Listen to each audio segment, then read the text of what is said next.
Við höfum hérna í grínastundum með að við Tryggva að segja að þú veist, Indó 7. barnið mitt og við eigum það saman. Þannig finnst það ekki fyndið. En hvernig svo rekstærlega séð, reksturinn byrjaðar að skila hagnaði? Við erum bara eiginlega á nippinu með það. En ég sé fram á það að það gerist núna bara á næstu mánuðum, sko.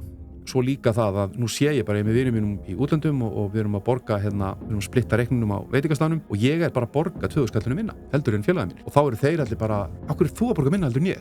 Við borðum allir að sama, sko. Ég er ekki að gefa bankanum mínum 2000 skall eins og þau eru að gera. En hvernig er eins og þið segja að þið séu sparisjóður, ekki banki? Já. Hver er munurinn á því? Engin.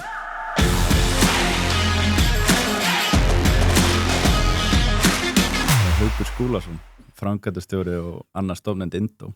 Velkomin. Þakka þér fyrir. Segðu mér aðeins frá því, hvað varst að gera áður og ákveður að fara á stað og opna Indó sem er sparisjóður? Akkurat í aðdragandanum að þá er ég bara í fæðingarorlofi. En hérna kannski þar áður að þá minn bakgrunnur er úr bankakerfinu. Ég var að vinna hjá Íslandsbanka í næstu því 10 ár og var svona eiginlega í flestum deildum bankans. Ég var í lánveitingum, alþjóðalánveitingum og veltubók og eiginfjárfestingum og ástýringu og hvað. Og síðan svona fannst mér vera, mann átt að tóka eftir í að það voru hlutir að gerast erlendis, það voru komin nýjir svona áskorundabankar erlendis. Fjártækni var svona orð sem voru farnir að fylgjast með aðeins, meðal annars í bankanu líka. Og á þess að ég var með einhverja fastmótaðar hugmyndir að þá svona fór maður að skynja það að samkeppni væri að breytast. Þetta væri ekki lengur bara gamlir hefðbundi bankar og eitthvað svoleiðis og hvort sem eru á Íslandi eða erlendis heldur samkeppni væri að brotna upp. Þetta væri að koma úr ólíkum áttum. Bankar var ekki lengur í samkeppni við banka heldur væri þeir í samkeppni við alls konar fjártæknifyrirtæki og það væri að koma nýjir bankar sem væri að gera hlutin allt öðruvísi. Væri raunverulega ekkert bankar nema bara einhverjum skilningi laga. Og mér fannst svona útséð með það að hérna, það væri svona skilningur fyrir því í hefðbundu bönkunum að þetta gæti verið framtíðin og þannig ég hætti þar og fór að vinna hjá Netgyro og fleiri fyrirtæki sem voru þá tengd og fór þá að vera bara inn í þennan fjártækni heim á Íslandi og mjög áhugaverður var svona það bil að fæðast á þessum tíma og Netgyro að gera mjög áhugaverða hluti. En þá svona kannski rannu fyrir mig líka að hérna, þó að framtíðin lægi svolítið í því að hérna, gera hlutun öðruvísi og hugsa hlutun öðruvísi að þá gilda og eiga að gilda mjög stífa reglur það hvernig hlutin eru gerðir. Vegna þess að þegar þú ert farin að sýsla með laun fólks eða bara einhver neyslulán eða framfærslulán einstaklinga og fjölskyldna að þarf að umgangast á hluti og þá þjónustu af ákveðnu virðingu. Og þá fór maður að hugsa að sko, þau fjártækni fyrirtæki sem voru þá og voru til þá að þá svona samar það gæti voruð alltaf erfitt að komast inn í það munstur og það var ekkert eitthvað munstur sem ég held að fjártækni fyrirtækin voru að sjá á þeim þegar þau fóru að stað. Þetta er bara svona þessi náttúrulega þróun. Þegar þau verða svona alvöru, þegar þau fara að hafa áhrif á markanum að þá náttúrulega eðlilega vilja menn hafa einhvers konar stjórn á því hvernig hlutinir eru gerðir og þá eru nú svona rann upp þessi hugmynd hjá mér svona og ég gekk með hennar í maganum þangað til ég, og þetta var nú ekkert annað heldur en mjög slæm hugmynd þangað til ég hitti Tryggva og við hrintum þessi framkvæmd að það verður að búa til fjártækni fyrirtæki sem væri samt á þessum grunni reglana og lagana og taka þá í raun og veru lagabókstaf sem svona gengur út á gömul, rótgróin fjármála fyrirtæki og bara laga umgjörðina og eftirlitsumgjörðina eftir slíkum fyrirtækjum og búa bara til nýtt fyrirtæki sem hugsa hlutin allt öðruvísi og gera það öðruvísi en er samt að fylgja þessum lögum. Og það er hræðileg hugmynd sko, mamma sagði það allavega og hérna, en þá nú verið bara fættist þessi hugmynd og það var eins og með svo margar hugmyndir og þá fættist hún bara við eldhúsborðið og þetta var svona kýlum bara á þetta, prófum þetta, það er ekkert víst að það klikki sko. Hvenær fenguðu hugmyndina? Þetta er 2018. 2018? Já, ég er með einn strák sem er fættur 2017 og svo þegar ég er búið með fæðingarorlofi þá svona fer ég bara að velta fyrir mér, ok, hvað ætla ég að gera því orðin stór? Við Tryggvi erum gamli skólafélagar og hittumst hérna bara á kaffihúsið, þá var hann nýhættur í Íslandsbanka og hann var svona að segja mig frá því hvað hann var að gera og ég var að segja hann frá því hvað mér langaði til að gera og hann sagði náttúrulega að þetta aldrei að fara að virka sko. En svo var eitthvað sem svona náði honum sko. Ég finnst sagt að sko, þú getur tekið fólkið úr bankanum, þú tekur ekki endilega bankan úr fólkinu þegar maður er komið með þessa bakteríu. Þannig að við bara svona settumst, gáum okkur þannig við sumari 2018, gáum okkur 2 mánuði bara til þess að reyna að hamra út eitthvað businessplan og tala um einhverja fjárfesta og sjá hvort einhver verið til í að koma og hjálpa okkur með þetta. Og ef það hefði ekkert gengið þá hefðu bara farið og fundið okkur eitthvað að gera. En svo hófst það, þetta náðist.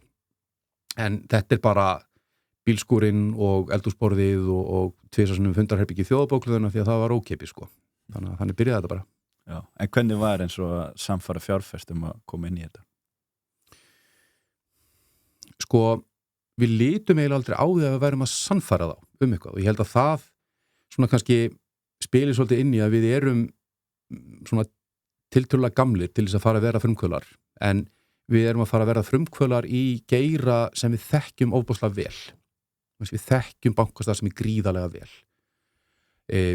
Komum svona svolítið úr sitt úr hvora áttin en saman erum við með mjög yfirgripsmikla þekkingu. Þannig að við tölum við fjárfesta og fyrstu 40, það voru nákvæmlega 40 sögðu nei og það var allt frá því að bara hreinlega nenna ekki að tala við okkur vegna þetta væri bara einn skalin hugmynd og hægt að hugsa sér, það fari samkeppni við 3 stærstu fyrirtæki landsins og þar af 2 sem voru í eigu ríkisins það bara ekki einu sinni reyna þetta yfir í það að vera svona, þetta er geggjuð hugmynd en ég á hagsmuna að gæta í bönkunum að því að ég er viðskiptum þar og þeir getur tekið þetta óstind upp og eitthvað svoleiðis og yfir í það að segja sko ég vona svo að þetta gangi hjá okkur, þetta er ekki alveg fjárfestingaprófílinn hjá mér, en bara ef þetta kemst að stað og þið komist aðeins áfram að þá endilega talið við mig. Og svo var eitt fjárfesti sem sagði bara, það er allt eins líklegt að, hann sagði sko, það þarf að gera þetta þarf að gerast, það þarf einhver að stofna fjármálafyrirtæki og það eru margir sem hafa gengið með þetta í maganum og reynt og aldrei orðið neitt úr því, en eitthvað segir mér ef einhver getur það, þá er það mögulega þið. Og þegar maður talar fjárfest, eða ekki eins og við höfum verið að sækja fleiri 100 milljónir, þetta var bara í stóra mengi hlutana, náttúrulega, jú, þetta var alveg einhverjar milljónir, en þetta var ekkert gríðarlega miklu fjármunir, við vorum bara 2.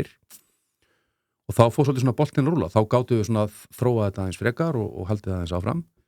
Og okkar, svona það sem við reynst okkur rosalega vel og við höfum talað þetta bæði okkar á milli og við fjárfestana, að það sem við ákvæmum frá upphafi var það að þegar við erum komið fjárfesta borð, þá erum við að þegar við erum að tala að fá fjárfestum borð og þá er það til þess að framkvæma ákveðna hluti, þetta er ákveðið milestone sem við ætlum að ná og við erum að nota fjármagnið í ákveðnu tilgangi. Síðan þegar við fáum fjármagnið, þá framkvæmum við það sem við ætluðum að gera, förum svo aftur til fjárfestana og segjum við erum búin að gera það sem við ætluðum að gera. Nú þurfum við að fá meiri pening fyrir næstu milestone. Og þegar þú ert búin að gera þetta svona 2-3 byrja bara hefur skrefið nógu afmörkuð, þú ert alveg svona heiðarlega með það að þetta er ekkert að fara að koma þér í mark en þetta er að fara að koma þér áleiðis að þá byggir upp þetta tröst bæði hjá núverandi fjárfestum og nýjum fjárfestum og enda síðan svolítið á því að eins og staðan er svolítið hjá okkur í síðustu fjármögnum sem við fórum í núna á síðast ári að þá voru eiginlega fleiri sem vildu koma stað en við hleyptum inn og það er bara vegna þess að menn svona þetta er svona þessi trúarleiki sem þú byggir upp þau hafa farið vel með fjármögnuna hingað til og það er engin ástæð til þess að halda að þau munu bregða út af því. Þannig að það er að ná þessu initial, ná þessum fyrsta fjárfesti inn og vera með rosalega skýra væntingastjórnun. Og þá verður allt það sem kemur á eftir miklu öðuldara. Já. En hvernig var svona vinnan, þú veist, við það eins og að stofna, þú segir sparisjóðin, ekki banka, frá 2018 þá til 2022 þegar þið fáið loksins starfsleyfið? Þetta er svo kallar dauðadalur. Þetta er langur tími, sko. Já. Við vorum stundu spurðaði sko akkur tekur þetta svona langan tíma og svarið mitt var ég bara veit það ekki, ég veit ekki hver meðal tímin er að stofna nýjan banka á Íslandi þegar það var síðast gert 1991 ég held að þetta hafi ekkert verið langur tími svona miðað við allt og allt vegna þess að við tókum ákvörðun það að þegar við fórum á stað og erum í raun og veru eini áskorundabankin í Evrópu allavega, mér vitanlega sem hefur verið stofnaður þannig að hann fer á stað sem banki sem sparisjóður. flestir áskorundabankarnir eins og Monzo, Revolut og svona þessi sem við þekkjum, að þau fóru á stað með fyrirframgreitt kreditkort sem þurfti ekki starfsleyfi fyrir sem svona fjármálafyrirtæki og náðu þannig að byggja upp svona kunnabassa, svona veltubassa, voru kannski komið með nokkur 100.000 viðskiptavini og síðan svona, eins og við tölum sko, svona taka með svona pivot og nýta sem sagt fjárfesta til þess að sækja bankaleyfi. En við vildum ekki gera það vegna þess að það ofboðslega erfitt. Það rosalega erfitt að breyta businessmódelinu í fyrirtæki sem að vaksa hratt. Þannig að við sögðum, það gerist ekkert neitt næstu árin. Við erum bara í umsóknarferli hjá fjármálaeftirlitinu og við erum að forrita alla þessa innviði sem við þurfum að forrita. Við þurfum að tengjast ennþá fleiri innviðum sem við þurfum að tengjast og láta þetta allt saman ganga og einhverjum tíðanpunkti förum við í svona prófanafasa sem bara alfafasi, þar sem við erum að prófa einstaka millifæslur eða einstaka kortafæslur og þá engin viðskiptavinnin bara við sjálf. Og þannig að svona kemur COVID að á milli, það var nú ekki vinur neins og hjálpaði engum, en þetta í raun og veru þarna þetta 3,5 ár, frá haustinu 2018 til rétt upp úr árumótum 2022 að við fáum starfsleyfið. Þannig að við vorum í raun og veru þetta 3,5 ár að byggja fyrirtæki sem var metið af eftirlitsaðilum hæft til þess að hefja starfsemi. En síðan líður líka næstu heilt ár þangað til við förum bara opnum fyrir öll sem vilja koma inn vegna þess að þarna þegar starfsleyfi kom, þá fyrst var hægt að prófa ákveðna hluti, mjög mikilvæg og veigamikla hluti sem var bara ekki hægt. Við vorum komin inn í með starfsleyfið og komið þá af staðinn í ákveðin kerfið þar sem þú þarf bara að vera með starfsleyfi til þess að fá að vera aðili að. Já. Hvað helstu svona skilyrði það sem þú þarft að uppfylla til að fá starfsleyfi? Sko þegar maður les lögin þá virkar þetta ofboðslega lítið og það bara svona tæmandi listi, þú þarft að vera með vottor fyrirtækis og einbúið eigið og stjórn og eitthvað svona og maður lítur þetta nú ekki mikið mál. En langstærsti liðurinn sem eiginlega bara 95% af þessu öllu saman það sem þau kalla svona áhættu umgjörð og það alveg mjög huglægt mat sko og það byggir svolítið á því hvað að fara að gera og hvaða þjónustu að fara að veita og hverjum að fara að veita þjónustuna á þessu þar og þetta raun og veru allt sem snýr að upplýsingatækni öryggi, hvernig tæknihugunin hjá þér, hvaða kerfum að tengjast, hver vendorarnir sem þú ert að nota, hvernig ertu bara að fylgjast með peningunum vegna þess að það svolítið kvartaði yfir lagaumhverfinu hjá fjármálafyrirtækjum, þetta sé mjög íþyngjandi sem það þetta flókið sko en það ákveðin ástæða fyrir þetta flókið, það verið að sýsla með fjármuni venjulegs fólks. Ef þú ætlar að stofna fjármálafyrirtæki og vera bara fyrir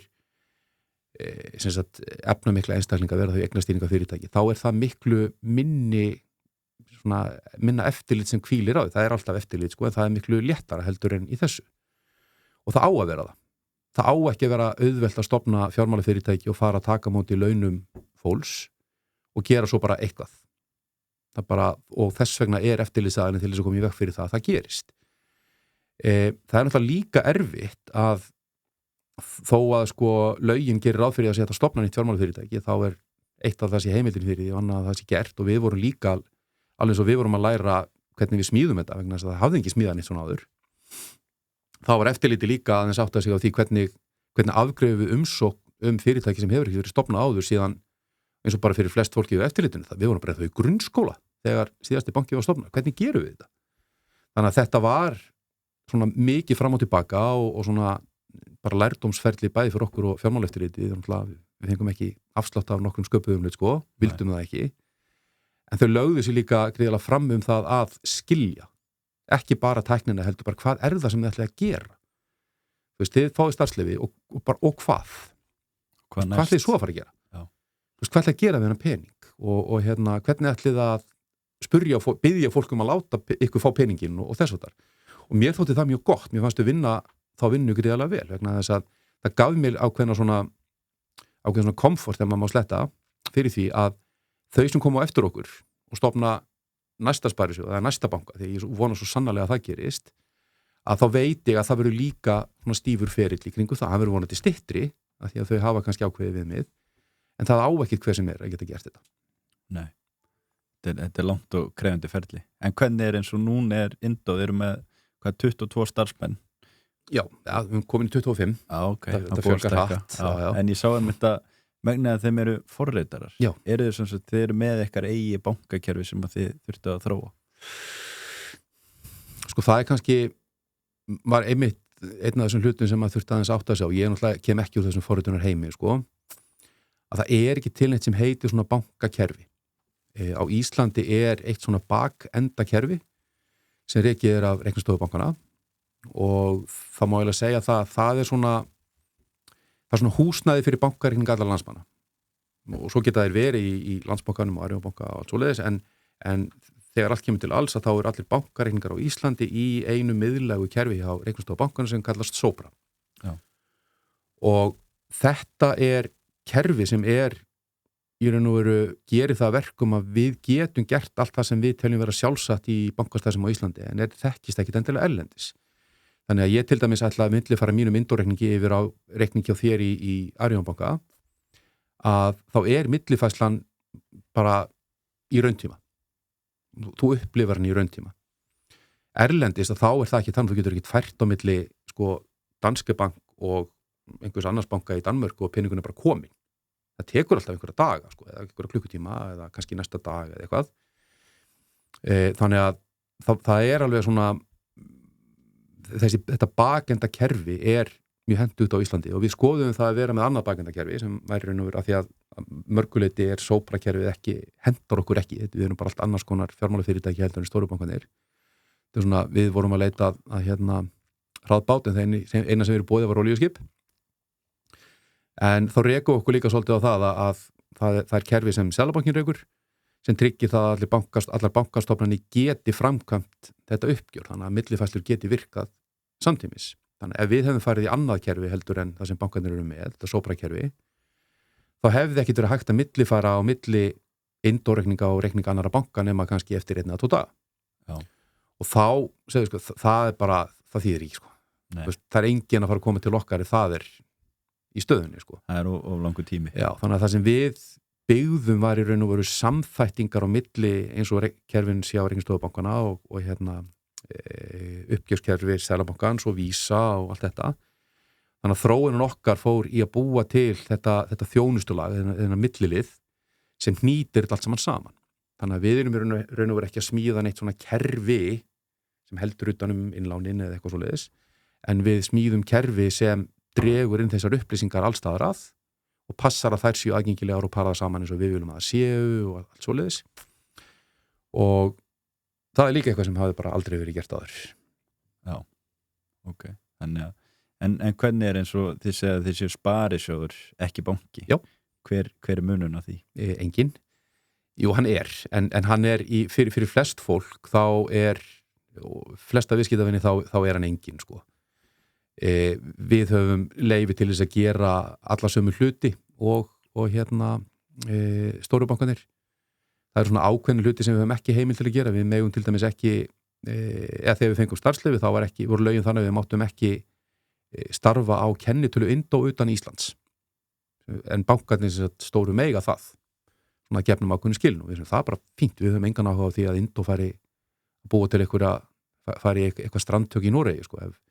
Ef það gerist einhvern tímann okkur finnst það vera góð hugmynd, þá búum við bara til frá byrjun eitthvað norskt Indó. Og við megum ekki, eða eins og lögin voru þegar við fórum að stað, þá máttu ekki vera með rekstrarleyfi. En stærsti munurinn sem við erum í raun og veru kannski asnalega eins og það kann að hljóma, sem við erum ánæðist með það skrifað í lögin að okkur ber að ráðstafa 5% af hagnaði fyrir skatta í samfélagslega verkefni. Þannig að við þurfum ekki að segjast ætla að gera það, þó við ætla að segjast að gera það, það er bara bundið í lög, við eigum að gera það og það hentar okkur mjög vel vegna þess að við lítum á það þannig að velgengni Indó, hún fyrst og fremst sprottin úr því að fólk treystur okkur og fólkið náttúrulega í þessu samfélagi sem við erum að starfa. Og ef okkur vegnar vel, þá það vegna þess að samfélagið að sýna okkur stuðning og beina sínu viðskiptum til okkar.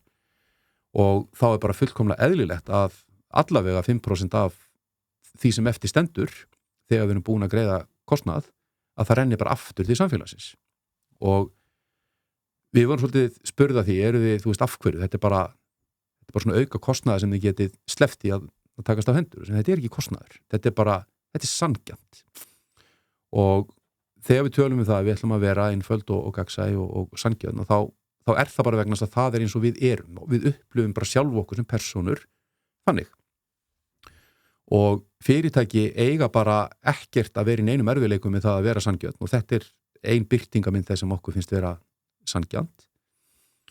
Og svona kannski hluta því sem við viljum líka bara breyta í kerfinu. Það er allt í lagi að vera hluti af samfélaginu og reiða sig á samfélagi, vegna þess að eins og við höfum sagt að áður en við fórum á stað þá voru flestir Íslendingar fæddir inn í eitthvað banka.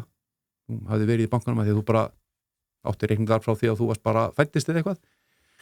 Og við höfum hamrað á því við bæði náttúrulega starfsfólkið og hlutafana og fleiri, að hver einasti af þessum 55.000 viðskiptavinum sem hafa komið til okkar á þessum 15 mánuði sem fórum í loftið, hver einn og einasti þeirra tók meðvitaða ákvörðun að treysta okkur fyrir peningunum sínum.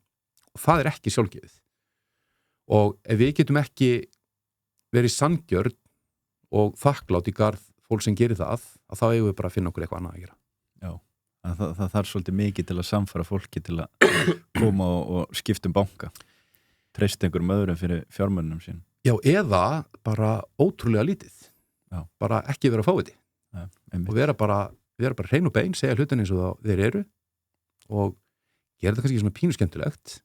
Já, það er ekki drosa flókið, sko. Nei, sem hefur einmitt verið nálgun ykkar í markasetningu. Já. Mér er allt öðru í sig heldun aðri bankar sem eru í samkeppni við, eins og til dæmis að flestir eru í jakkafötum, þú er bara í hætti. Já, jakkaföt, ég verð grafin í þeim og ég mun sennilega klæðastu þegar börnum mig giftast, en ég held að þá séu bara tilvíkin upptalinn, sko. Já, og það er svolítið það sem að er að ganga upp með, er að vera með litla yfirbyggingu og geta þá kannski bara bóðið hlutinu og þjónustinu og ódýrari heldur en samkeppnisaðilinn. Já, og það er einmitt það sem allt og fáir átta sig á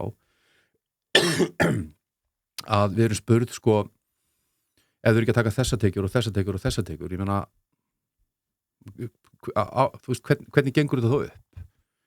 Og þá bendum við að, þú veist, hætt að horfa á tekjuna sem við erum með tekjur, sko, það eru bara miklu minni hlutfallslega af kunnanum heldur en bankarnir eru að taka, og við erum í raun og vera að stilla tekjunum okkar upp þannig að okkur finnst það sanngjarnar. Ég meina, fólk skilur algjörlega og mæta vel að við þurfum að hafa einhverja tekjur til þess að geta haldið áfram, að því við erum með kostnað. Það er bara, fólk skilur það mjög vel. En það sem allt og fáir gera sig grein fyrir, að það er kostnaðurinn okkar sem er ekki nema brot af því sem hann er hjá bönkunum. Og það er ekki bara hlutir eins og þú veist, húsnæði og eitthvað svoleiðis sem, þú veist, við erum í leiguhúsnæði niður í nótunni, við þurfum ekki að hafa, þú veist, dýrustu fermetra landsins undir einhverja höfuðstöðar. Það er bara óþarfi, það er bara bruðl og það er bara illa að fara með peninga. En við erum líka að reyna að hugsa hlutina svolítið snjallar. Þannig að við munum ekki bjóða upp á allar vörur sem bankarnir eru að bjóða upp á, við þurfum ekki að vera með 8 eða 20 mismunandi tegundir af innlánsreikningum, því að það er bara dýrt. Þá ætlum við ekki að gera það. Og það er það sem er okkar samkeppnisforskot, og mér langar svo mikið til þess að bankarnir og okkar samkeppnisaðilar skilji það, að samkeppnisforskotið okkar felst í kostnaðin. Við erum bara að reka þetta, við erum að reka Indó eins og okkur finnst eigi bara að reka fyrirtæki, það sem er bara kostnaður skiptir bara máli. Og ef við höldum kostnaðinum í lágmarki, að þá getum við bara boðið betur til viðskiptavinum. Já, einmitt. En eins og staðar núna, þjónusta sem að þið er að bjóða upp á er þá aðalega innlánsreikningarnir? Já, við erum með veltureikning sem er þessi venjulegi, það sem fólk hugsa sem launareikning og sem er tengdur þá debitkorti, og við erum með sparireikning sem er þá að borga hærri vexti, og í dag, það er svolítið gaman að segja frá því, að þá fórum við formlega á stað með útlánavörun okkar. Nú erum við komið yfirdráttarvörur sem eru skiptist í tvö afbrigði á sömu vörunni og eins vöru sem við höfum kallað fyrirframgreidd laun. Þannig að við erum að byrja núna að stiga okkar fyrstu skrifa á útlánamarkanum líka. Okay. En hver er svona munun á þessum vörum eins og til dæmis á hefðbundnum banka eins og Íslandsbanka til dæmis eða Arion banka? sko, það er náttúrulega erfitt að búa til einhvern greinarmun á einstökum bankareikningum öðru í sig heldur en á vöxtum og það vill nú bara svo til að við höfum alltaf tíð verið að borga hæstu vextina á veltureikningum en það er ekkert úthugsað og það er alls ekkert keppikepli hjá okkur að vera að borga hæstu innlánsvextina, við borgum bara þá vexti sem við teljum vera sanngjarna og það sama við sparreikningana, þar erum við ekki að borga hæstu vextina, við erum nálægt í en við erum ekki að borga þá við svona viljum svolítið telja sjálfum okkur trúum það að við höfum hrundið á stað okkur verðstríði þegar við komum út með sparreikningana þannig að þá allt í einu svona fóru bankarnir að sjá, hér er Auður og Indó, það verður að bjóða þetta góða vexti, nú verðum við að gefa í líka sem okkur finnst geggjað, bara notað viðskiptavinni þeirra banka góðs að því þannig að hérna það eru svona vörurnar hjá okkur en það sem er kannski skilur okkur frá bönkunum er allt þetta hitt þetta er, fólk er ekkert ofboðslega upptekið af vöxtunum á innlánsreikningum það er miklu meira að horfa í hluti eins og það að við erum ekki með þessi gjöld sem bankarnir eru með þessi við kalla bullgjöld það er ekkert færslugjald, það er ekkert árgjald það er ekkert kortagjald, það er ekkert útskriftagjald og allt þetta bull sem bankarnir taka fyrir rúmlega árið síðan vissi enginn hvað gengisálag var nú veit það bara allir vegna þess að við sem bara við ætlum ekki að vera með gengisálag það er bara kjaftaði þannig að við höfum svona verið að keppa á þessu og síðan náttúrulega þannig að það eru þessi hlutir sem við höfum verið að keppa og síðan þetta líka bara annað og meira þetta hvernig appi lítur út hvað það auðvelt að nota hvað þú veist, fólk getur bara droppa við hjá okkur í Nóatúni og fengið aðstoð ef það í vandræði með eitthvað það alltaf að rennir í að fólki sem kemur inn og að hérna fá einhver leiðbeiningar appið eða bara koma bara og sparki í dekkin vildum bara gá hvort það væri einhver hérna eða hvort þetta væri bara plant og það þessi litlu hluti sem skipta málu þannig byggjur þetta upp og það okkur alls ekkert kapsmála að við fáum einhverja 150.000 viðskiptavini það bara það sem við brennum fyrir það að fólk hafi val og geti valið þann banka eða sparisjóð það sem því finnst best að vera og ef við komum á markaðinn og ef bankarnir fara að taka mark á því hvernig við erum að gera hlutina þá vonandi fara þeir bara að step up their game bara svona gera hlutina aðeins betur og reyna að hafa eins meira fyrir því að halda í sína viðskiptavini og þá erum við ógeðslánaðir Já, geti haft áhrif á markaðin í heild sinni það það sem við viljum gera Já, það aðal markaði Já, það svona eitt af þessum þremur Já, en hvernig eins og með ykkur að þið voru að byrja í dag með útlánastarfsemi voruð þið með eitthvað svona ákveðið markmið að vildu ná x mikið innlánum árið en færa að stað með það? Svona já og nei það svo erfitt að vera með einhver markmið hvernig þróunum verður þau að færa að stað vegna þess að við höfum bara ekkert til þess að miða við höfum svona ákveðna væntingar og eitthvað svona upplýstar ágiskanir en aðalega snerist þetta nú bara það að við vildum ekki fara í útlán að fara í þessu útlán og þjónustu fyrir að værum algjörlega vissum það að allt sem snýr að innlán og þjónustunni gengi eins og smurt og þá þetta sko þarft alltaf að ná að keyra bara yfir og svona mörg mánaðamót þú þarft að keyra yfir mánaðamót sem á virkum dögum þú þarft að keyra yfir mánaðamót sem helgar þú þarft að ná að keyra yfir jól þú þarft að keyra yfir áramóta sem svona cut off point í uppgjörum hjá öllum og eitthvað svona og þú þarft að ná yfir öll þessi tímabil til þess að bara vera viss það að allt sem þú ert að gera standist í raun og veru alla þessa outlier sem geta komið upp og eins, þú þarft líka að vera komið með ákveðna stærð á innlánasafnið og skilja hegðunina í innlánasafninu vegna þess að það gæti allt eins að fari þannig að þú fengir rosalega mikið af innlánum yfir byrjun mánaðar og svo færi hver einasta króna út yfir mánuðin vegna þess að þannig virka debitkortareikningar sko.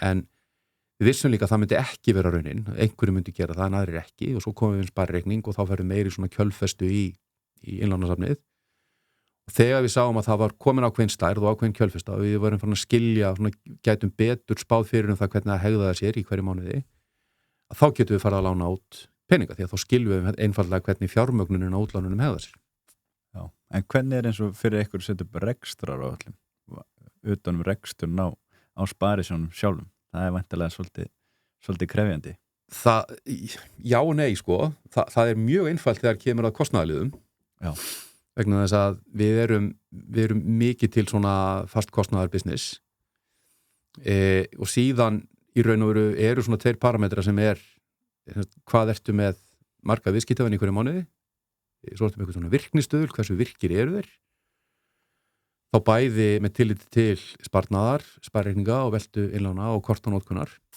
og þegar þú gefur þér einhverja tölu þar þá getur þú tekið líka kostnaðarlið og tekjuliðar á hvernig svona kostnaðarlið sem eru tengdir fjölda viðskiptavina og veltum og þess að þar. En módeli sjálft, sko, það er búið ítra það, held ég, 20 eitthvað sinnum, þannig að það er mjög gott, en það er alltaf þetta með forsendurnar, sko. Hver er virknin, hvað ertu með marga viðskiptavin og hver er virknið þeirra á hverjum tímapunkti og það er svo erfitt að segja til það. Já. Vegna þess að við hefum aldrei getað látið okkur dett í hug fyrir áramótin 2000, eða bara 15. febrúar 2022, daginn sem við fengum starfsleyfi, að 15 mánuðum síðar varum við komin í 55.000 viðskiptavini. Við hefum 11-faldað viðskiptavinafjöldan. Það hefði bara verið hlegið að okkur innanhús ef okkur hefði látið detta það í hug, sko. Og síðan erum við líka að sjá það að það sem að gerast núna er það að það svona fara að hægjast aðeins á fjölgun nýrra viðskiptavina en þeir viðskiptavinni sem eru fyrir, þeir eru farin að nota okkur miklu, miklu meira. Þannig að þá er það svona þessi svona hugmynd sem við höfðum að fólk kemur og það prófar, það svona set peningarna inn, svo fer ég til útlanda og prófa kortið og þetta virkar alls staðar, sko. Svo fer ég í einhverju fermingaveislu og það talar einhverju mynd og það er ógeðslega flott og betri vextir og svo bara, ég færi bara launin mín. Svo fer ég bara að nota þetta. Fækka kortunum mínum og nota bara indókortið og það er svolítið það sem við erum að sjá núna, sko. Sem var alltaf það sem við stemdum að. Við erum ekki í þeim business að reyna að vera með eins marga viðskiptavini og við getum. Við viljum vera með eins marga virka ánaða viðskiptavini og við getum. Og það verður alltaf minna magn heldur, minni fjöldi heldur en heildarfjöldi viðskiptavina.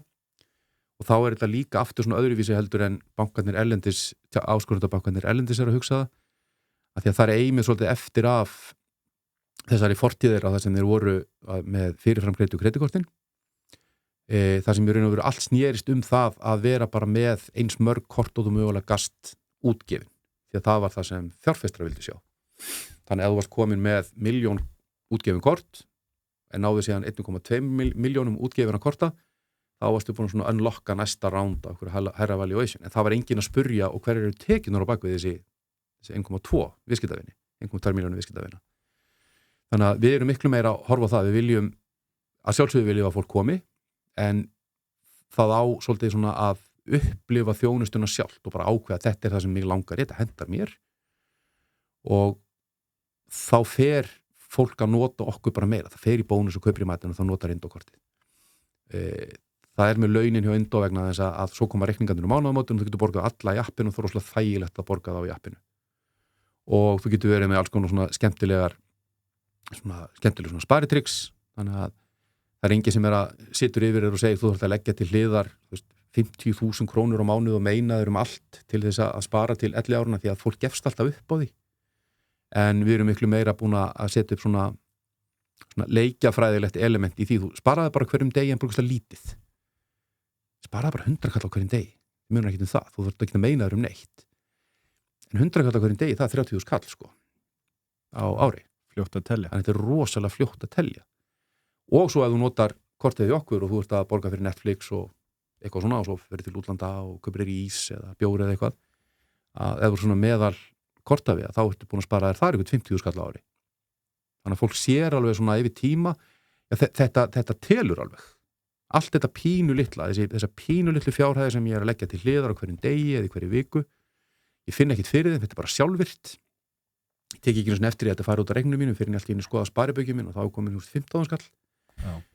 Og svo líka það að nú sé ég bara með vinum mínum í útlöndum og við erum að borga við erum að splitta reiknunum á veitingastaðnum og ég er bara að borga 2.000 kallunum minna heldur en félagar mínir og þá eru þeir allir bara af hverju þú að borga minna heldur en ég við borðum allir að sama sko ég er ekki að gefa bankanum mínum 2.000 kall eins og þau eru að gera. Já, er þetta svona bara sjálfvirkur sparnaður sem við getum sett upp í appinu hjá okkur? Já, við erum með svo kallar peningaskrimsli sem er bara svona fítus í appinu og þetta er mjög krútlegt lítið skrimsli sem étur pening af reiknunum og þú bara stillir hversu mikið það er svona eitthvað bil, getur verið 1000 kall á dag eða 10 kall á dag eða eitthvað og það tekur hennu bara peningin af velturreikningunum og setur hann inn á sparreikningin og að mata blessaða skrimslið sko. Já. Svo erum við með annað, við erum með alls konar svona sparitrix en eitt af því sem mér finnst þeirra mjög skemmtilegt, ég er sjálfur með sko, það er svona bullgjalda sparitrixið, þannig að það hermir eftir sem sagt þeim gjöldum sem þú borgar bönkunum, þannig hvers getið sem ég nota debitkortið, þá eru tekna 20 krónur af velturreikningunum mínum og setta inn á sparreikningin og hvers getið sem ég nota kortið erlendis, þá er 2,5% af fjárhæðinni tekin aukalega af velturreikningunum og sett inn á sparreikningin og þá sér maður bara svarta hvítu, þetta er það sem ég hefði verið að borga ef ég væri með kort frá Íslandsbanka, Landsbankanum eða Arion banka. Já, en nú er það bara komið í sparnaðin. Já, þú segir ekki borga bankanum þetta, borgaði bara þér þetta. Já, einmitt. Og þá flytur henni bara peningin á 4% vöxtum yfir 8,25% vöxti. Það er náttúrulega mjög sniðut. Það er mjög sniðut, sko. Það er mjög sniðut. En þú nefndir að það væri með eitthvað 55.000 viðskiptaðir núna. Já. Hvað er það stór hlutfall af heildarmarkaðnum? Sko, maður er búin að vera stórmánuður hjá okkur. Við vorum þangað til í síðustu viku að einskorða okkur við 18 ára og eldri og þá eru þetta sennilega svona rétt rúmlega 20%. 20% af þeim sem áttu kosta á að stofna reikning hjá okkur höfðu gert það. En það er ekki, við getum ekki verið sagt að við séum með 20% markaðshlutdeild í kennitölu því að fólk er með náttúrulega reikninga hjá mörgum böngum og allt þess að þar. Já. En í síðustu viku að þá opnuðu við á táninga, þannig að nú geta krakkar eða unglingar allt niður í 13 ára opnað reikning hjá okkur. Að því gefnu að forráðamaður sé með reikning hjá okkur líka því að þetta er svolítið öðruvísi nálgun á þennan markkóp heldur en bankarnir eru með, þannig að það er mikil samtenging á milli reikningsforráðamanns og bassins, þannig að forráðamaður getur alltaf séð stöðuna á reikningi bassins og fæslu yfirlitið og það allt saman og svo erum við líka með að þannig að það er lokað á ákveðna söluaðila, þannig að þau sem er undir 18 þau geta ekki notað kortið sitt á veðmálasíðum eða síðum eins og OnlyFans eða eitthvað svoleiðis og þetta er bara svona rétt að fara stað, við höfum ekkert auglýst þetta neitt að ráði en það er mikið upptekið þessu og þá myndi ég segja, þetta eru svona 300.000, 310.000, 20.000 manns á Íslandi sem eru þá orðin eligible fyrir Indó. Já, það er svolítið stór hópur. En það sem við hins vegar mælum og við vitum að er þá raunverulega markaðshlutdeild, það er í kortaveltu, af því að það eru tölur sem Seðlabankinn birtir mánaðarlega og núna í aprílmánuði að þá eru við komin líklegast upp fyrir 10% markaðshlutdeild í debitkortaveltu á Íslandi og sem sagt í erlendri veltu eru við farin að nálgast 20%, þannig að 5 hver króna sem greidd er fyrir erlendis kemur af Indókorti. Já, þetta er gífurlega góður árangur á stuttum tíma. Og fólk erlendis sem er að fylgjast með þessum markaði og er svona að fylgja fintech, það bara að segja þetta getur ekki verið sko. Það er þeir eru komin langt á undan challenge bönku sem hafa verið kannski aðeins í 10 ár og það eru kannski menn að kroppa upp í svona 1-2% sko. Já. Þannig að þetta er búið að ganga mjög vel sko. En hvernig er svona núna fram á við voru að opna náttúrulega upp á útlánin, hvað er eitthvað svona hvað er svona næsta þjónusta eða vara sem þeir eru að fara að koma út með eftir það? Þetta eru náttúrulega svona ákveðna betrumbætur sem eru og svona fítusar sem eru að fara að líta dagsins ljós núna á næstu mánuðum. Ekki endilega nýjar vörur sem slíkar. Ég ætla ekki að segja þér hverjar það eru því að þetta eru mjög skemmtilegir vinklar sem menn hef ekki séð í bankaþjónustu á Íslandi áður, ekki annars staðar heldur. En sem gerir eru bara það hvernig þú umgengst peningana þína og hvernig fjölskyldur og einstaklingar geta umgengist sameiginlega fjármuni og fjármuni sína með allt öðrum hætti og svona þægilegri og skemmtilegri hættur heldur en það hafa gert áður. Því að það er svolítið það sem við erum að gera. Við erum að gera það auðveldara fyrir fólk að bara nota peningana sína. Hafa bara betri yfirsýn, ekki vera að borga fyrir hluti sem þú átt ekki að þurfa að vera að borga fyrir og hafa þetta líka bara pínu skemmtilegt sko. Þannig að við erum svo sem komið núna með þá þess að við erum komið með veltureikning sem þá tengdur debitkorti og sparireikning og síðan útlánin og síðan erum við bara í þessari vöruþróun svolítið í samstarfi við Indóana okkar, viðskiptavinina bara hvað vilja menn sjá næst sko.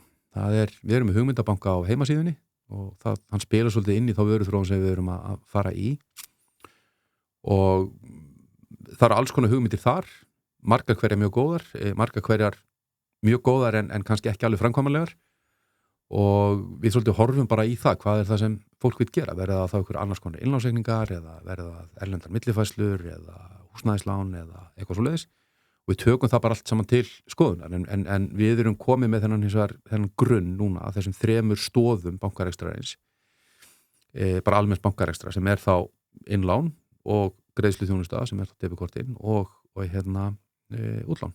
Já, nýtt og spennandi. Já. En nóg að gera. Já, einmitt. En hvað hefur verið svona í bankarekstunum almennt sem hefur verið hvað mest krefjandi? Það bara mjög góð spurning sko.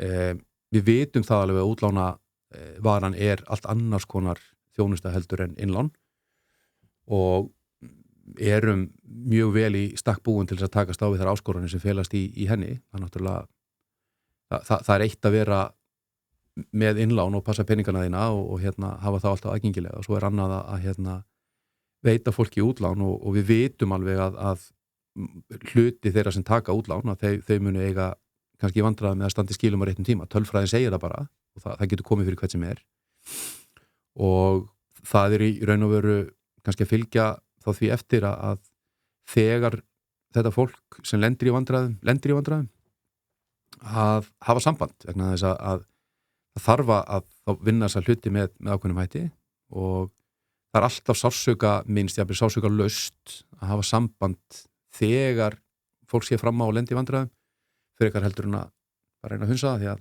það ekki vandi sem fer neitt sko. Þannig ég hugsa að það verði kannski svona stærsta áskorunin sko, hvernig við getum haldið þessari indóleið í útlánunum líka. Já, verðið þá sjálf með eitthvað eigin innheimtu eða?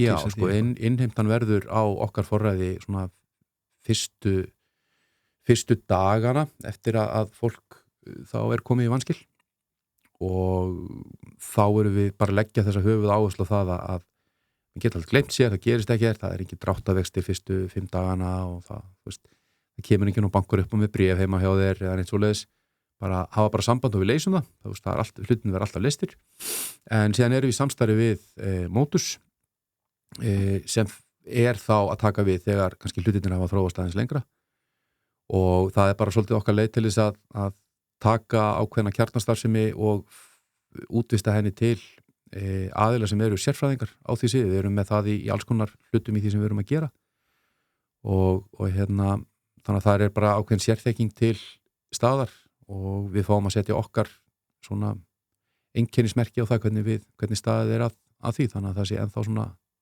indóslegt svolítið. Já, en þú nefndir áðan að það eru með 2 svona mismundi tegundir á útlánum og annað er fyrirfram greidd laun. Já. Hvernig virkar það?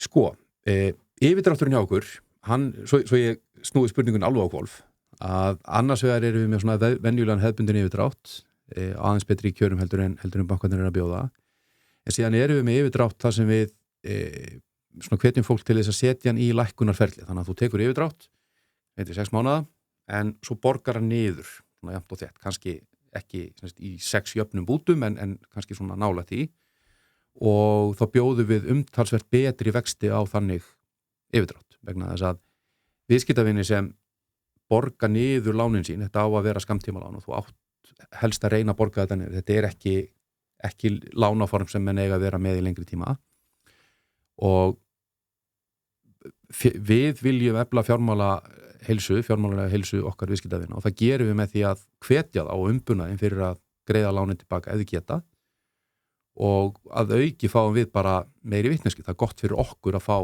lán sem við veitt tilbaka. Hitt lánið okkar, eða hinn varan okkar er þessi fyrirframgreiddu laun og þau eru þannig að fólk sem að fá launin sín greidd til Indó að það getur 5 dögum fyrir hver mánaðamót sótt það að fá 25.000 krónar lán og það vaxtalust og það ekkert lántökugjald, það engin kostnaður sem fylgir í, þannig að það koma bara 25.000 krónur inn á reikningin hjá þér sem eru síðan greidda tilbaka leið og þú færð launið í.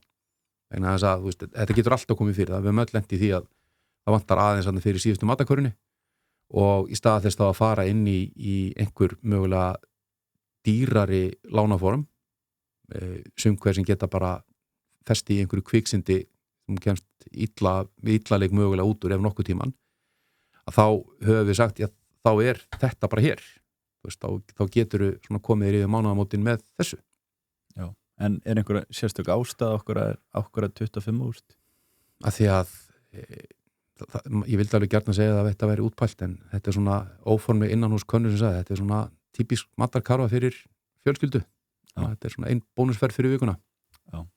Og þannig erum við líka að hugsa þessa vöru. Þetta bara matarkarfan, svona síðasta matarkarfan. Já, einmitt. Það er alltaf sniður leið að bjóða fólki til að ná endur saman á þess að þurfa að greiða einhverja vexti fyrir það. Já, vegna þess að þetta líka þetta getur alltaf komið fyrir. Þú veist, fólk getur alltaf lent í þessar aðstöðu og við höfum líka verið að horfa á það að það skiptir okkur máli að það fólk sem hefur komið með launin til okkar, það treystir okkur til þess að sinna okkar starfi og við eigum að treysta því fólki líka. Þannig að þegar kemur að þessu að veita þetta og menn hafa stundu sagt, já, ok, þetta kostar ykkur, þið geta alveg verið með vexti, já, það ekki punkturinn, Veist, tilgangurinn með þessu ekki að veita lán til þess að hafa vexti, tilgangurinn til þess að treysta fólki og koma til móts við það þegar það þarf bara svona smá aðstoð. Og við erum bara í þeim business, líka. Veita góða þjónustu. Við lítum á þetta sem bara það að veita góða þjónustu, nákvæmlega. Já, einmitt. En svona í þessu ferli að stofna bankan, hvað hefur verið svona einhver mistök sem að þið hafi gert á leiðinni eða eitthvað sem að þið hafi gengið út frá að virkaðu öðruvísi, eitthvað svona sem að þið hafi komið stað eftir að þið fóruð á stað? Tímalínur. Já, við höfum alveg vanmetið stórkostlega tímalínur, við gerum það allan að vel framan af öllu sem við vorum að gera. Heldum að hlutirnir væru kannski aðeins einfaldari og tæki skemmri tíma heldur sem það raunbar vitni. Og svo kannski líka bara þegar maður fer aðeins og skoðar svona kannski fyrir utan Ísland bara svona fjártækni og umfjöllun áskorundabanka almennt, að hvað það hefur, ég vil kannski ekki kalla það að hafa hugrekki, þetta svona meira að vera svona, það vantar það að vera nógu, fólk sé nógu klikka til þess bara að ráðast inn í svona hjartað á fjármálamarkan. Vegna þess að það sem bankar, lifibrauð banka, það sem bankar eru að hagnast mest á, það eru þessir 100.000 litlu bankareikninga með ekki með milljörðum inn á, heldur bara einhverjum 100.000 sem alltaf að tikka fyrir hafnalaust og þeir hafa ekkert fyrir því að sækja þessa viðskiptavinni. Þetta bara peningu sem bara svona mallar. Þetta allar kortafæslunar, þessar ég veit ekki hvað þetta mikið, þetta einhverjum 1.500 miljardar sem kortavelta á hverju einasta ári. Að allt þetta að skila tekjum til bankana algjörlega fyrir hafnalaust. En það virðist vera einhver svona hræðsla við það að fara bara og taka þetta, bara fara það inn og segja við ætlum að brjóta þetta upp. Þannig að það sem hefur kannski verið erfiðast það að eftir áhyggja að það að vera bara að vaða áfram og segja við ætlum bara að fara í þetta. Þannig eru peninga fólks, þannig verið að taka ef þetta eru 50.000 krónur á ári sem meðal fjölskylda, eða 70.000 krónur á ári sem meðal fjölskylda að greiða í þessi sem við köllum bullgjöld, sinnum allar fjölskyldur á Íslandi, þá þetta brjálæðislega peningar. En að ná 70.000 krónum 70.000 krónur per fjölskyldu, það ekki droslega margir að hugsa þetta. Þetta ekki droslega söluvætt punktur. En þegar þú setur í samhengi við stærð fjölda fjölskyldna, þá þetta orðnar gríðarlega tölur. Það einhvern veginn eins og það sé svona meira spennandi fyrir fyrirtæki að fara að staði í svona rosa mikla syllur. Ég ætla að vera með besta, eins og maður sá ellendis að fyrir svona 2 árum síðan að þá var það, ég ætla að vera með besta onboarding kerfið. svona auðkennis þegar þú ert að logga þig inn, af því að við erum með rafrænu skilíkin hérna, það var auðkenni, en ég ætla að vera með svona besta auðkenningarappi, þá voru allir konum með besta auðkenningarappi sem það var allt rasl, sko. Og núna snýst allt einhverja gervigreind í hérna fjármálastarfsemi og ég hef bara ekki séð eitt einasta fyrirtæki í fjármálageiranum eða fjártækni heiminum sem að gera eitthvað sem ég myndi skilgreina sem gervigreind. Bara ekki neitt, sko. En það bara því að ég 50 og svona geðvondur gamall kall, sko. En mér finnst alltaf þegar menn tala gervigreind að þá, þegar maður svona aðeins fer að spyrja spurningana, þá þetta bara eitthvað svona super database. Það bara fullt af gögnum og hér einhverja starffræðiformúlur og tölfræðiformúlur sem bara draga upp eitthvað sem þú vilt sjá. Það ekki gervigreind, það bara svona hraðvirk tölva. Það ekki gervigreindi sem ég að leita að, sko. Þannig að kannski það bara að hafa hugur ekki til þess að það sem búin að vera erfiðast, það bara banki bara ógeðslega einfalt fyrirbæri og við ætlum bara að halda okkur við það að vera ógeðslega einfalt fyrirbæri þó að sé verið að toga kannski okkur í ólíkar áttir. Já, ekki vera að flækja ykkur sjálf. Það svo auðvelt að lendi því að flækja sig sjálf og það líka svo auðvelt að lendi því að segja við erum komin inn á þennan markað og nú getum við fara að gera þetta og þetta og þetta og þetta og við bara ætlum ekki að gera það. Við ætlum bara að vera rosalega sönn okkar sín og við erum að hugsa hlutina nákvæmlega eins og við hugsaðum það fyrir 3 árum síðan, sko, 4 árum síðan. Hvað eru þið búin að teikna upp hérna framtíðarplani mörg ár fram í tíman? Það svona 10 ár, 15 ár. 10-15 ár? Já, við erum með alveg, ég líkti þessu svolítið við svona The Marvel Universe, sko. Það einhver staðar í Bandaríkjunum einhver búin að teikna upp alveg næstu 50 myndir, 15 árin og svona alls söguð frá og eitthvað svoleiðis, sko. Og við erum svolítið með það.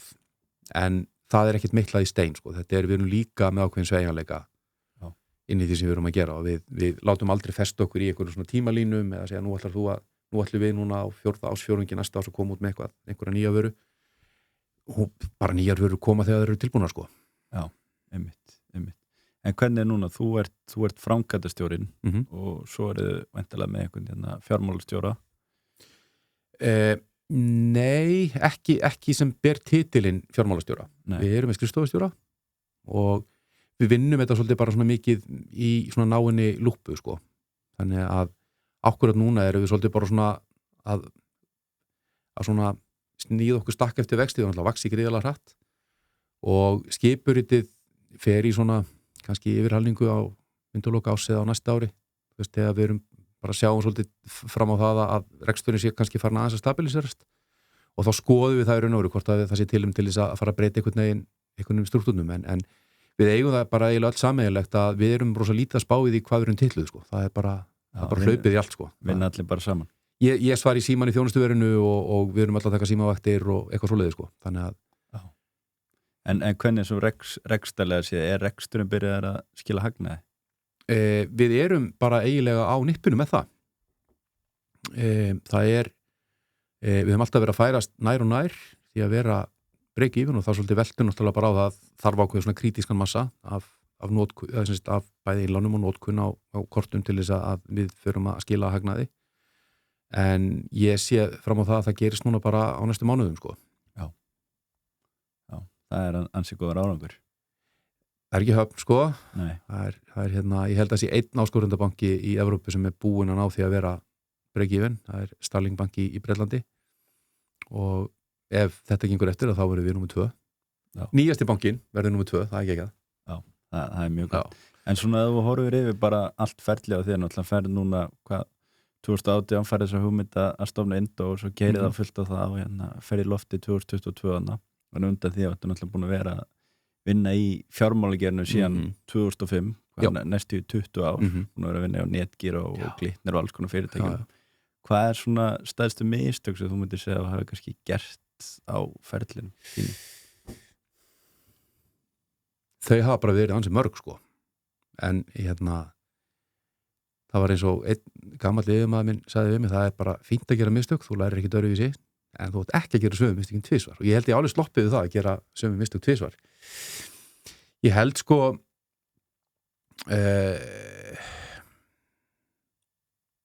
þetta svolítið góð spurning, sko. Þau hafa verið, ég hef ekki svolítið sem litið á þau hafa verið eitthvað stór, sko. Nei. Ég held ég hafa aldrei klúðrað einhverju stórkostlega og þau hafa náttúrulega verið, sko, oft hefur þetta verið eitthvað sem maður svona getur verið mjög smávægilegt og maður hugsa, sko, af hverju í ósköpunum yfirsást með þetta. Þetta algjörlega galið. Þannig ég held að mistök sko er náttúrulega í fyrsta lagi til þess að læra þeim. Fólk sem segist aldrei hafa gert mistök, það annarkvort hefur aldrei gert neitt eða er að ljúga. Og ég er bara mjög stoltur af öllum mistökunum sem ég hef gert. Vegna þess að þau hafa fært mig á þann stað sem ég er núna og þau hafa kennt mér svo mikið. Og það er kannski sem maður hefur helst lært og ég held að ég reyni að stimpla henni í öll börnin mín það er jákvætt að gera mistök því að þannig læri maður og ekki bara gera ekki hlutin aftur, heldur maður læri bara sjálfan sig líka. Það er í lagi að gera mistök. Og ef maður gerir mistök að þá einfallega verður maður bara þrífa upp eftir sig ef þetta eru þess átta mistök og svo bara viðurkenna bara og aldrei að benda á hvern annan, það er bara, þú veist, þetta eru mín mistök, ég ber ábyrgð á þessu og ég ger þetta ekki aftur. Já. Og það er ótrúlega erfitt að skammast í fólki sem tekur þennan pól í hæðina. Já, þú átt aldrei að gera þetta aftur. Nei, ég var að segja það, ég ætla aldrei að gera þetta aftur. Þú mátt skammast þín, þú mátt trúa því að ég skammast mér fyrir þetta, sko. Og þá er eiginlega, sko, þessi reiði lestur, hann er bara búinn, sko. Það er bara, ok, bara move on. Já. En það er þegar þú reynir að móki yfir þetta og viðurkennandi ekki að benda á aðra, þá fjandillau, sko. Þá lærir ekki það. Þá lærir ekki að því og þá gerir það bara sömu mistök aftur. Nei, einmitt. Ég er alveg sammála því og náttúrulega vera óhræddur við að gera mistök. Þannig að ef ég myndi umorða spurninguna þá er ég svona í rauninni hvað er það sem þú hefur eitthvað verkefni, eitthvað sem þú lært hvað mest af á þínu ferli. Ég held að það sé alveg klárlega hrunið, sko. Þannig að fjármálahrunið 2008. Og þá aðalega kannski, sko, þessi ár eftir 2008, 2009 alveg til 2014 þegar ég hætti í bankanum. Vegna þess að þá svolítið svona sámaður hvernig kerfið var hægt og rólega að byggjast aftur nánast bara eins og það var. Þú veist, það var eins og menn hefði ekki lært af þessum, það er kannski einfalt að segja mistök, sko. Veist, þetta voru alls konar hluti sem voru þarna, þetta var svona hinn fullkomni stormur þarna 2008 og Ísland fór illa út úr þessu, þetta átti samt þetta, það var fjármála kreppa út allan heim, sko. Og þetta er kannski svona ástæðan fyrir það ég hætti síðan í bankanum að mér fannst einhvern veginn eins og kerfið sjálft væri ekki átta sig á því að það væri að púslast saman svona ómeðvitað eins og þetta væri eitthvað náttúrulegumál bara eins og það var, sko. Það var svona kannski aðra persónur og leikendur en svona kultúrin var bara svolítið svona einhvern veginn að raðast upp eins og hann var. Og ég er ekkert betrið að verri heldur en annað fólk og þetta var ekki eitthvað að mér hefði bara verið ofboðið og fengið nóg, sko, þú veist. Ég hugsaði bara ef mér er að fara að raða þessu saman aftur eins og þetta var, þá fer þetta bara nákvæmlega eins og þetta fór. Það verður bara 20 ári í næsta raun, sko. Þannig að það bara, ég nenni ekki að taka þátt í því, sko. Ég hef engan áhuga á því að vera aðili að slíku, þannig að ef ég get með einhverjum hætti reynt svona að toga þennan kultúr einhverja aðra átt, þá bara og held að ég geti það, þá bara er það svona mín skylda að reyna að gera það, sko. Já. Þess vegna hvað tekur ákvörðun að hætta í bankunum og fara í fjártæknigeran og byrja að... Já, að reyna að gera þetta öðruvísi, sko. Þá held ég á svona undirleikjandi þegar maður horfir svona tilbaka í baksýnisspegilinn, sko, þá var þetta kerfið þarf fjölbreyttari samkeppni. Það er, og ég er ennþá þeirri skoðuna, að það sem þegar fólk er að velta fyrir sig hvernig getur við breytt fjármálakerfinu, hvað þarf að gera, hvaða inngrip þurfa að vera, þá segi ég alltaf það er bara það, passið upp á samkeppnina, auðveldi nýjum aðilum að koma inn á markaðinn og passið upp á samkeppnina. Þá leysist þetta allt saman, sko. Allt sem við tala ósanngjarna vexti eða ósanngjarna verðlagning, samkeppnin, hún lagar það, sko. Já, markaðurinn sjálfur. Já, markaðurinn að svo miklu leyti sem að ólíkir aðilar fá að þrífast. Vegna þess að þú getur alveg eins verið með einhvers konar business case sem gerir það að verkum að ég ætla að reka útibú, banka útibú. Bara vegna þess að Indó ætlar ekki að gera það bara passar ekki inn í það móti sem við erum með. En þá er ég ekki að fara að segja einhverjum öðrum að það sé galin hugmynd. Það getur vel verið að það gangi upp, ég bara er ekki búin að spotta hvernig það gengur upp. Og oft þegar fólk talar sko markaðurinn þarf að ráða, já, en sko það að markaðurinn ráði felur ekki í sér að sko menni er hann að krista hver einustu krónu út úr honum, þeir sem eru inn á markaðnum. Þetta er líka, ég horfi miklu frekar á þetta að sko markaðurinn er svolítið svona eins og vistkerfi. og alltaf þú komið einhverja lífveru í vistkerfi sem orðin of stóra dóminerandi, þá bara deyr vistkerfið. Geggja fyrir lífveruna meðan á því stendur sko, en þetta fer bara í eina átt, þannig að fjármálamarkaðurinn í Íslandi bara eins og vistkerfi, það þurfa alls konar fyrirtæki að þrífast og sumir stór, sumir lítil og sumir gera þetta og sumir gera eitthvað annað, en punkturinn sá, þau verða að vera alls konar. Já. Og leið og fólk hefur val að þá þurfum við bara að mæta þessu vali og þá kemur markaðurinn, vegna þess að ég þá alltaf að eldast við væntingar og þarfir og langanir viðskiptavinana og að spyrja hvað það sem viðskiptavinana vil, hvernig get ég leyst þarfir viðskiptavinarins. Kannski ætla ég bara ekki að leysa þessa tilteknu þarfir vegna þess að ég ekki í þeim business. Ef ég ætla að leysa allar þarfir allra, þá leysi ég vantilega engar þarfir og reyna að vera alltaf stór og það vera allt í vitleysu. Þannig að ég horfir svolítið á það að sko markaðurinn þá svona drifkraftur markaðarins eru viðskiptavinirnir og fyrirtækin að elta. Þau þurfa að vera alls konar vegna þess að fólk alls konar og þá þurfa fyrirtækin að vera bara alls konar líka. Já, einmitt, til að ná til viðskiptana. Já, og það bara allir aðrir gera það sko. Það ekki ein tegund af tónlist, það alls konar tónlist til að því að við viljum alls konar tónlist. Það alls konar íþrótti til. Af hverju þurfa allir bankar að vera eins? Það meikar ekkert sens. Já, einmitt, það er góð punktur. Það er mjög góð punktur. En hvernig lítur bara svona venjulega dagur út hjá þér sem framkvæmdastjóri Sparisjóðs? Rosalega óspennandi. Já. Ég sagði við markastjóran hjá okkur, hann Hjöddu, alveg yndisleg kona, hún æðisleg, hún eiginlega svona eina mínum uppáhaldsmanniskum í heiminum. Ef ég fæ einhvern tíma svona spurningu, þú veist, hvaða bókar á náttborðinu og eitthvað svona, þá ætla ég bara að svara sannleikanum samkvæmt.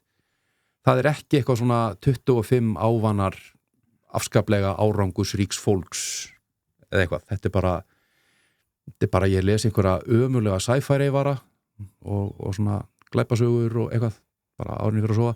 En dagurinn minn byrjar yfirleitt bara svona milli 6 og 7, þá ég vaknar minn yngsti sem 5 ára, hann komin upp í og hann morgun, hann eins og ég og fæ komin dagur núna og við förum á fætur. Við erum með svona ritual á mótana, ég hella upp á kaffi og hann situr og að spjalla við mig og svo fá okkur ristabrauð og ég þarf alltaf að gera auka ristabrauð fyrir hann en býta í skorpuna sko, bara smyrja það með ákveðnum hætti og býta í skorpuna. Hann hefur gert þetta síðan hann var bara 2 ára sko og þá situm við alltaf þarna á borðum bara svona ristabrauð á mótana og hlustum á Rás 1 af því að ég gamall. Svo fer ég með strákanum mínir yfirleitt í skólan og ég með tvíbura líka sem eru í gagfræðaskóla og skuttla þeim stundum í skóla líka svona á veturna og svo ég bara mættur í vinnuna yfirleitt svona með þeim fyrstu að ég komin bara rétt upp 8 og svo bara ég bara að sinna alls konar hlutum eins og við erum að gera öll sko. Ég í einhverju skýrsluskilin til FME og ég í alls konar fundum með þetta reyna að halda fundum í lágmarki ég trúi því að lélegur fundur getur aldrei komið í staðin fyrir góðan tölupost. Við erum svolítið öll þar. Og síðan ég þannig að ég eiginlega bara búin að kúpla mig út bara svona rétt fyrir 4. Ég fer og sæki í leikskólan og ég löngu komin yfir það að stæra mig af því að vera með langa vinnudag vegna þess að hausinn á mér bara hættur að virka í vinnu svona milli 3 og 4. Og þá ef ég sit við lengur þá bara gerist ekkert. Það bara hugurinn á mér bara komin eitthvað allt annað. Ég hef verið lengi veriðinn íþróttina taekwondo og að kenna 2 í viku litlum krökkum þessa íþróttum, mér finnst ógeðslega gaman. Þannig að á þriðjudögum og laugardögum og þá ég alltaf mættur í gallan með einhverja fullan sal af óþekktar orðum að reyna að kenna þeim einhver skrítin kóresk orð og sparka út í loftið og svona.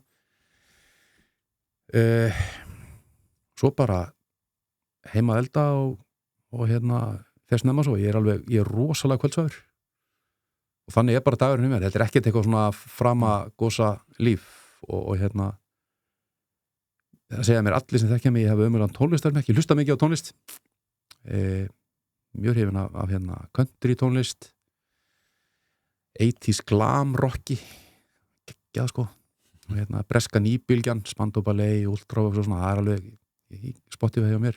Já.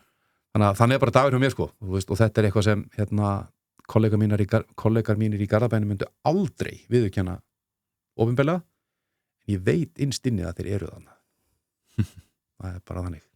Já, einmitt. Ein svona spurning að lokum, við erum búin að fara svolítið yfir yfir víðan völl, bæði Indó og svolítið svona bakgrunn hjá þér, en hvar sérðu svona sjálfað eftir 5 ár og Indó? Það er ógeðslega spurning. Fyrst þú ert búin að teikna upp plani fyrir Indó svona 10-15 ára, þá hlýtur að vera búin að gera eitthvað svipað fyrir sjálfað kannski. Sko, mitt markmið er það að eftir 5 ár verði Indó orðið miklu stærra og meira heldur en svo að það þurfa mér að halda. Það skiptir held ég rosalega miklu máli fyrir alla frumkvöðla að skynja sinn vitunartíma og þau nýsköpunarfyrirtæki sem vegnar best eru þau fyrirtæki þar sem frumkvöðlarnir átta sig á því hvenær þurfa að sleppa tækinu, annarkvort alveg eða bara svona fæla sig til og hleypa öðrum að og stór hluti af því sem ég er að gera þessa dagana í vinnunni er að reyna að gera sjálfan mig óþarfan. Það gengur ekkert rosalega vel sko, en það skiptir svo miklu máli að vera með öflugan hóp í kringum sig sem getur tekið alla þessa bolta sem eru á lofti og unnið rosalega vel úr þeim. Og fyrirtæki má aldrei einhvern veginn hverfast 1 eða 2 eða 3 aðila. Það þarf alltaf að vera miklu stærra heldur en það. Það er svo Alex Ferguson sagði David Beckham á sín tíma þegar Beckham fór frá United. Það bara vegna þess að við getum ekki verið með leikmann sem er stærri en klúburinn. Og ekki það ég sé að líka mér við hvoru að vera. Það er bara það sé alveg á hreinu. Þannig að ég sé allan að sjálfa mig vera mögulega einhvers konar hlutverki í Indó eftir 5 árin. Ég held að það verið einhverju miklu klárari og færari og betri en ég að koma að fyrirtækinu þá. Ég skilaði bara svo langt. En það, ég samt ekki svo mikið að horfa á það. Ég horfi ekki skilgrinni sjálf mig ekki droslega mikið út frá því hvað ég er að vinna við dagstælega. Ég skilgrinni sjálf mig meira bara út frá svona því sem mér finnst skipta mestu máli í lífinu. Ég er með ég á 6 börn á aldrinum 5 ára til 27 ára og ég varð afi á síðast ári og eftir 5 ár verða vantarlega orðin aðeins fleiri afabönnin og það er alveg það sem ég hlakka svona mest til sko. Það er að geta svolítið stigið út úr föðurhlutverkinu, það er svona fyrir að kannski svona minnka á næstu árum og teki bara við afarhlutverkinu. Mér finnst það alveg einhvern veginn tilvísun að verða bara afi og geta verið afinn sem kemur og sækir í leikskólan og eitthvað svona, mér finnst það alveg geðveikt tilvísun sko. Þannig að það er kannski þar sem ég sé mig eftir 5 ár sko. Og verkefni mitt er bara að skila Indó út í lífið. Þetta er svona við hefum í grínastundum með að við Tryggva að segja að Indó 7. barnið mitt og við eigum það saman þannig finnst það ekki fyndið en það er samt alveg heilmikið til í því sko, að þegar þú ferðast að með svona verkefni eins og Indó sem þið þykir svo vænt og er svo mikið í raun og veru afsprengi þess hvernig þú sérð hlutina. Indó er bara nákvæmlega eins og við öll sem höfum komið að verið að fylgja Indó eftir þessi síðustu ár. Þetta er bara nákvæmlega eins og við viljum sjá ný fyrirtækin á bankamarkaði vera. Og þetta er svo mikil endurspeglun af því hver við erum sem personur. Og þá fylgir því líka þannig að þegar fyrirtæki vex og dafnar, að þá eins og með börni, þá þarf það að sleppa þeim ákveðnum tímapunkti. Þú sleppir þeim aldrei alveg, sko. Nei. En þau þurfa líka að fá að verða sjálfstæð og Indó mun á ákveðnum tímapunkti og örugglega fyrr heldur en seinna þurfa á því að halda að verða bara svolítið sjálfstætt. Bara breytist innviðirnir og það breytist flækjustíð og það breytist verðum ekkert 25 manna fyrirtæki aldur og eilíf sko.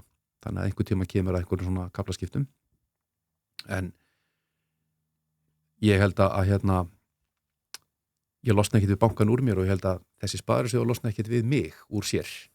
Nei, en þú allavega reikna með að þú eru kannski búin að stíga til hliðar eftir hvað, á næstu 5 árum? Ég bara veit það ekki. En ég held að það sé betra að hugsa það sko, ég hugsaði freka þannig að ef það er gott fyrir Indó og ef tímapunktur er réttur, þá er ekkert sem kemur í veg fyrir það. En það er ekki eitthvað sem ég er að stefna á sko. Nei. En ég er bara meðvitaður það að sá tímapunktur mun koma og þegar hann kemur þá ætla ég ekki að þvælast fyrir. Já. Það getur verið eftir 2 ár eða 10 ár, ég hef ekki hugmynd sko. Einmitt. Þetta eru geggjur loka orð. Takk fyrir það. Takk að ræðislega fyrir að gefa þér tíma og koma í þetta podcast. Takk fyrir mig, gangi vel. Takk fyrir að hlusta á þennan þátt af Íslenska draumnum. Þú getur séð fleiri þætti inn á íslenskidraumurinn.is og fylgst með okkur inn á Instagram og Facebook.